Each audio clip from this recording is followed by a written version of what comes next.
ನಮಸ್ಕಾರ ವೀಕ್ಷಕರೇ, ನವರಾತ್ರಿಯ ವಿಶೇಷ ಕಾರ್ಯಕ್ರಮಕ್ಕೆ ತಮ್ಮೆಲ್ಲರಿಗೂ ಪ್ರೀತಿಯ ಸ್ವಾಗತ.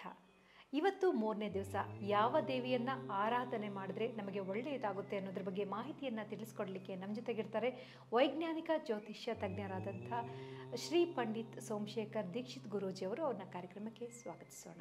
ನಮಸ್ಕಾರ ಗುರುಗಳೇ, ಕಾರ್ಯಕ್ರಮಕ್ಕೆ ಸ್ವಾಗತ. ಗುರುಗಳೇ, ನಾವು ನಿನ್ನೆ ದಿನ ಯಾವ ದೇವಿಯ ಆರಾಧನೆಯನ್ನು ಮಾಡಬೇಕು ಅಂತ ತಿಳಿದುಕೊಂಡ್ವಿ. ಇವತ್ತು ಯಾವ ದೇವಿಯ ಆರಾಧನೆಯನ್ನು ಮಾಡಿದ್ರೆ ನಮಗೆ ಒಳ್ಳೆಯದಾಗುತ್ತೆ?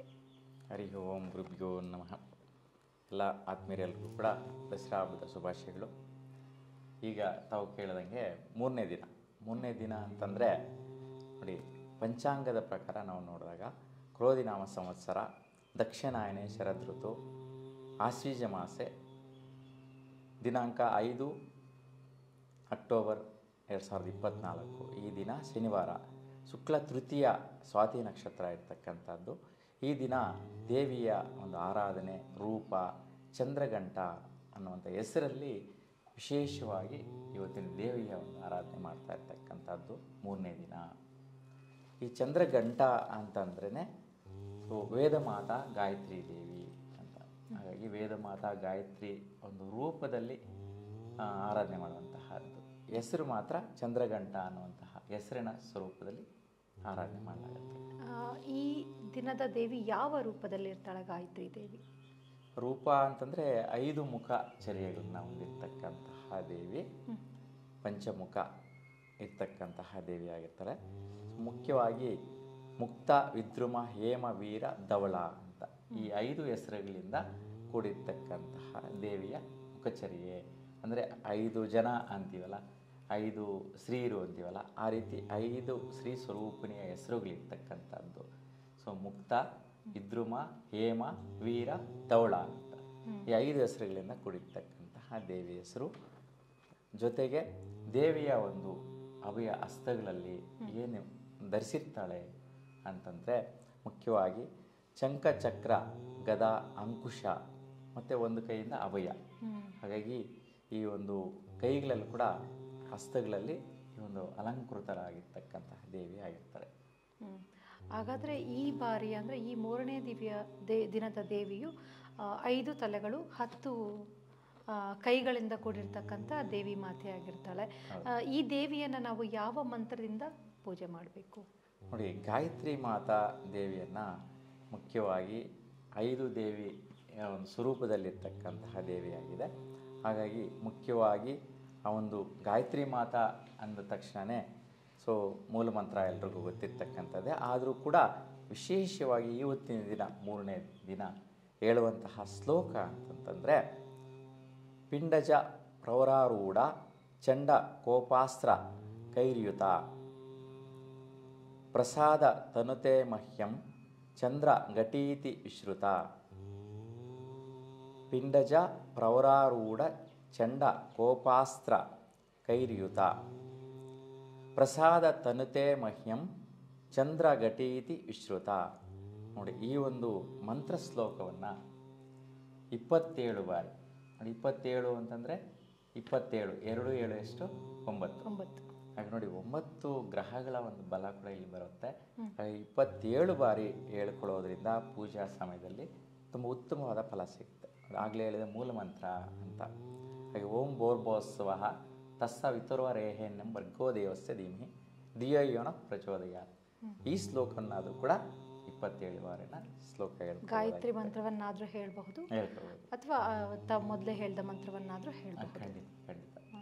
ಏನ ಗುರುಗಳೇ, ಈ ಒಂದು ಆರಾಧನೆ ಹೇಗಿರಬೇಕು? ದೇವಿಯ ಆರಾಧನೆ ಮುಖ್ಯವಾಗಿ ಗಾಯತ್ರಿ ಮಾತಾ ಅಂತೇಳಿ ಹೇಳಿದೆ. ಗಾಯತ್ರಿ ದೇವಿಯ ಒಂದು ಬ್ರಹ್ಮಚಾರಿತ್ಯ ಅಂದರೆ ನೋಡಿ, ಬ್ರಹ್ಮಜ್ಞಾನವನ್ನು ಹೊಂದಿರತಕ್ಕಂಥದ್ದು ಅಂತೇಳಿ. ಯಾಕಂದರೆ ನಾವು ಈ ಪಂಚಮುಖ ಬ್ರಹ್ಮ ಇದ್ದಿದ್ದು ಅದು ಚತುರ್ಮುಖ ಬ್ರಹ್ಮ ಆಯಿತು. ಹಾಗಾಗಿ ಈ ಒಂದು 5 ದೇವರುಗಳಲ್ಲಿ ಕೂಡ ಒಂದು ಈಶ್ವರ, ವಿಷ್ಣು, ಬ್ರಹ್ಮ ಒಂದು ಸ್ವರೂಪ ಇರ್ತಕ್ಕಂಥದ್ದು. ಅದಕ್ಕಾಗಿ ಬ್ರಹ್ಮಜ್ಞಾನ ಬರುವಂತಹದ್ದು. ಯಾರು ಇವತ್ತಿನ ದಿನ ಆರಾಧನೆ ಮಾಡ್ತಾರೆ ಅವ್ರಿಗೆಲ್ರಿಗೂ ಕೂಡ ಬ್ರಹ್ಮದೇವನಿಗೆ ಏನು ಜ್ಞಾನ ಇರುತ್ತೋ ಆ ಒಂದು ಜ್ಞಾನ ಶುದ್ಧಿ ಬರುವಂತಹದ್ದಾಗತ್ತೆ ಭಕ್ತರಿಗೆ. ಜೊತೆಗೆ ಜಿತೇಂದ್ರಿಯ ಅಂದರೆ ಸತತವಾಗಿ ಜಯಿಸುವಂತಹದ್ದು ಅಂತ. ಅಪಜಯನೇ ಇಲ್ಲ ಅನ್ನುವಂತಹದ್ದು. ಅದಕ್ಕೆ ಈ ಜಯಿಸುವಂತಹದ್ದು, ಜಯಪ್ರದ ಬರುವಂತಹದ್ದು ಮುಖ್ಯವಾಗಿ ದೇವಿಗೆ ನಾವು ಆರಾಧನೆ ಮಾಡುವಂತಹದ್ದು. ಈ ಆರಾಧನೆ ಮಾಡೋದ್ರಿಂದ ಪ್ರತಿಫಲನ ಪಡಿಬೋದಾಗಿರುತ್ತೆ. ಜೊತೆಗೆ ನಾವು ಗಾಯತ್ರಿ ಮಂತ್ರವನ್ನು ಪ್ರತಿದಿನ ಪಠನೆ ಕೂಡ ಮಾಡ್ತೇವೆ. ಹಾಗಾಗಿ ಈ ದಿನ ಬಹಳಷ್ಟು ವಿಶೇಷತೆಯಿಂದ ಕೂಡಿರುವಂಥದ್ದು. ಈ ದಿನವನ್ನು ಪ್ರತಿಯೊಬ್ಬರು ಸಹ ಶ್ರದ್ಧಾ ಭಕ್ತಿಯಿಂದ ಪೂಜೆ ಮಾಡಿದ್ರೆ ಒಳಿತಾಗುತ್ತೆ. ಖಂಡಿತ. ಓಕೆ, ಇನ್ನು ಗುರುಗಳೇ, ಅನುಗ್ರಹ ಯಾವ ರೀತಿ ಇರುತ್ತೆ? ದೇವಿಯ ಅನುಗ್ರಹ. ದೇವಿಯ ಅನುಗ್ರಹ ಈಗಾಗಲೇ ಹೇಳಿದೆ. ಸೊ ಪಂಚಮುಖಗಳಿಂದ ಕೂಡಿರ್ತಕ್ಕಂಥ ದೇವತೆಯ ಒಂದು ಸ್ವರೂಪ ತುಂಬ ಒಂದು ಶೌರ್ಯದಿಂದ ಕೂಡಿರುತ್ತೆ. ಒಂದೊಂದು ರೂಪ ಒಂದೊಂದು ಅಲಂಕಾರಕೃತವಾಗಿ ಇರ್ತಕ್ಕಂತಹ ದೇವಿಯರು. ಮತ್ತು 10 ಭುಜಗಳಿಂದ ಕೂಡಿರ್ತಕ್ಕಂಥ ಶಕ್ತಿ ಜಾಸ್ತಿ ಬರುವಂತಹದ್ದು. ಮತ್ತು 5 ಕರ್ಮೇಂದ್ರಿಯಗಳು, ಅಂದರೆ ಮನುಷ್ಯನಲ್ಲಿ ಈ ಒಂದು ನಮಗಿರುವಂಥ 2 ಭುಜಗಳಾದರೂ ಕೂಡ ಇವತ್ತಿನ ದೇವಿಯ ಆರಾಧನೆ ಮಾಡೋದ್ರಿಂದ 10 ಭುಜಗಳಷ್ಟು ಬಲ, ಶಕ್ತಿ, ಶೌರ್ಯ, ಸಾಹಸ, ಅನುಗ್ರಹ ಸಿಗುತ್ತೆ.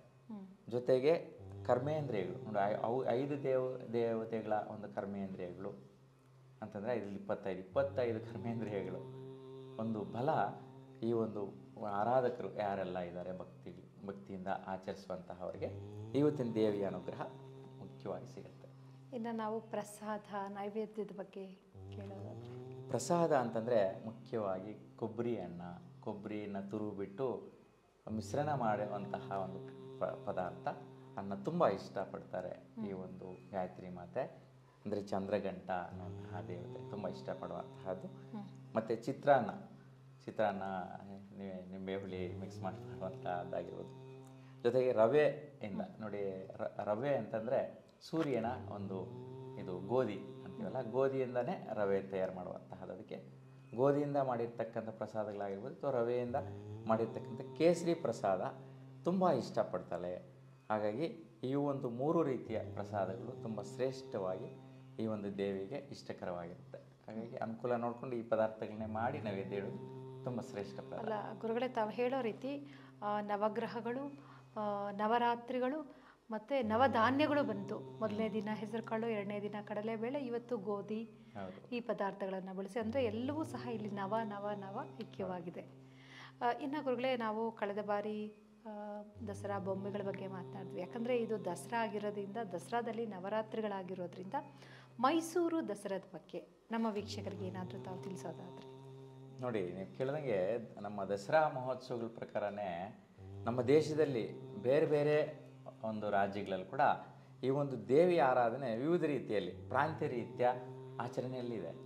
ಸೊ ಆ ರೀತಿ ನಾವು ನೋಡಿದಾಗಲೂ ಕೂಡ ಈಗ ಪಶ್ಚಿಮ ಬಂಗಾಳದಲ್ಲಿ ದುರ್ಗೆಯನ್ನು 9 ದಿನಗಳ ಕಾಲ ವಿಶೇಷವಾಗಿ ಆರಾಧನೆ ಮಾಡಿ ಸಂಭ್ರಮಿಸ್ತಾರೆ. ಈ ತೆಲಂಗಾಣದಲ್ಲಿ ಬದುಕಮ್ಮ ಅಂತ ಹೇಳ್ಬಿಟ್ಟು ನೋಡಿ, ಬದುಕಮ್ಮ ಅಂತಂದರೆ ಬದುಕಿಸುವಂತಹ ಅಮ್ಮನೇ, ನಮ್ಮನ್ನೆಲ್ಲ ಜೀವಿಸೋದಕ್ಕೆ ಬಿಡ್ತಾ ಇದ್ದಾಳೆ, ಪ್ರಾಣ ಕೊಡ್ತಾ ಇದ್ದಾಳೆ, ಸಸ್ಯರಾಶಿ, ಧಾನ್ಯರಾಶಿ, ವನರಾಶಿ ಎಲ್ಲ ಕೊಡ್ತಾ ಇರ್ತಕ್ಕಂತಹ ಹೆಸರಲ್ಲಿ ಬದುಕಮ್ಮ ಅನ್ನುವಂಥ ಹೆಸರಲ್ಲಿ ತುಂಬ ಪ್ರಖ್ಯಾತಿಯನ್ನು ಪಡೆದಿರ್ತಕ್ಕಂತಹದ್ದು ತೆಲಂಗಾಣದಲ್ಲಿ. ಆಂಧ್ರ ಪ್ರದೇಶದಲ್ಲಿ ವಿಜಯವಾಡ ಕನಕದುರ್ಗಮ್ಮ ವಿಶೇಷವಾಗಿ ಈ 9 ದಿವಸಗಳ ಒಂದು ಕಾರ್ಯಕ್ರಮಗಳು ಅದ್ಧೂರಿಯಾಗಿ ನಡೆಯುತ್ತೆ. ಸೊ ನಮ್ಮ ಒಂದು ಕರ್ನಾಟಕದಲ್ಲಿ ಮೈಸೂರು ಚಾಮುಂಡೇಶ್ವರಿ ದೇವಿ ಪುರಾಣ ಕಾಲದಿಂದ ಕೂಡ ರಾಜರ ಕಾಲದಿಂದ ಬಂದಿರತಕ್ಕಂಥದ್ದು ನಮ್ಮ ಅದೃಷ್ಟ ಅಂತೇಳಿ ಹೇಳಬೇಕು ನಾವು ಕರ್ನಾಟಕದಲ್ಲಿದ್ದು. ಸೊ ಇಲ್ಲಿರ್ತಕ್ಕಂತಹವರು ನೇರವಾಗಿ ದೇವರ ದರ್ಶನ ಮಾಡೋದ್ರಿಂದ ನಮ್ಮ ಮೈಯಲ್ಲೆಲ್ಲ ಒಂಥರ ರೋಮಾಂಚನ ಬಂದು ಏನೋ ಒಂಥರ ಸಂತೃಪ್ತಿ ಸಿಗತ್ತೆ. ಸೊ ಏನೇನೋ ಬೆಳೆದೇ ಇರೋದೆಲ್ಲ ನೋಡಿ ನಾವು ಕಣ್ಣು ತುಂಬಿಸ್ಕೊತೀವಿ, ಮನಸ್ಸು ತುಂಬಿಸ್ಕೊತೀವಿ, ಸಮಯನ ಕಳ್ಕೊತಾ ಇರ್ತೀವಿ. ಈ ಅಮೂಲ್ಯವಾದಂತಹ ಈ ಜೀವನನ ನಾವು ಈ ದೇವರ ಒಂದು ಆರಾಧನೆಗಳನ್ನು ಸಾಂಪ್ರದಾಯವಾಗಿ ಮಾಡ್ತಾ ಇರ್ತಕ್ಕಂಥ ಕ್ಷೇತ್ರಗಳಲ್ಲಿ ಹೋಗಿ ನಾವು ಆ ಒಂದು ಪಾಲಿಸೋದ್ರಿಂದ, ಅನುಸರಿಸೋದ್ರಿಂದ ಬಹಳಷ್ಟು ನಮ್ಮಲ್ಲಿ ಒಂದು ಬದಲಾವಣೆಗಳು ಬರೋದಕ್ಕೆ ಒಂದು ದೇವಿಯ ಅನುಗ್ರಹನೇ ಕಾರಣ ಆಗುತ್ತೆ. ಖಂಡಿತವಾಗ್ಲೂ ಗುರುಗಳೇ, ಯಾಕಂತ ಹೇಳಿದರೆ ತಾವು ಮೊದಲೇ ಹೇಳಿದ್ರಿ, ರಾಜರುಗಳು ಅಂದಿನ ಕಾಲದಿಂದಲೂ ಆಚರಿಸ್ಕೊಂಡು ಬರ್ತಕ್ಕಂಥ ಒಂದು ಸಂಪ್ರದಾಯ ಇವತ್ತಿಗೂ ಸಹ ಬಂದಿದೆ ಅಂತ. ಯಾಕಂದರೆ ಆ ಕಾಲಕ್ಕೆ ಹೋಗಿ ನಾವು ನೋಡಲಿಕ್ಕೆ ಎಲ್ಲವೂ ಸಾಧ್ಯವಿಲ್ಲ. ಎಷ್ಟೋ ಒಂದು ನಮ್ಮ ಆಚಾರ ವಿಚಾರಗಳು ಹೊರಟೋಗಿದೆ. ಆದರೆ ದಸರಾ ಮಾತ್ರ ಪ್ರತಿ ವರ್ಷ ಬರ್ತಾ ಇರುತ್ತೆ, ಪ್ರತಿ ಜನ್ರೇಷನ್ಗೂ ದಸರಾ ಸಿಗುತ್ತೆ. ಹಾಗಾಗಿ ನಮ್ಮ ಜೀವನದ ಒಂದು ಸಮಯದಲ್ಲಾದರೂ ಹೋಗಿ ದಸರಾವನ್ನು ಮೈಸೂರಿಗೆ ಹೋಗಿ ಕಣ್ ತುಂಬ್ಕೊಂಡ್ಬಂದರೆ ಬಹಳಷ್ಟು ಒಳ್ಳೆಯದಾಗುತ್ತೆ. ಜೊತೆಗೆ ನವರಾತ್ರಿಗಳ ದಿನ ಚಾಮುಂಡೇಶ್ವರಿಯ ದರ್ಶನವನ್ನು ಮಾಡ್ಕೊಂಡು ಬಂದರೂ ಕೂಡ ಒಳ್ಳೆಯದಾಗುತ್ತೆ ಅಂತ ಹೇಳಿ ಮಾಹಿತಿಯನ್ನು ನೀಡಿದ್ದಕ್ಕೆ ನಮ್ಮೆಲ್ಲ ವೀಕ್ಷಕರ ಪರವಾಗಿ ಧನ್ಯವಾದಗಳು.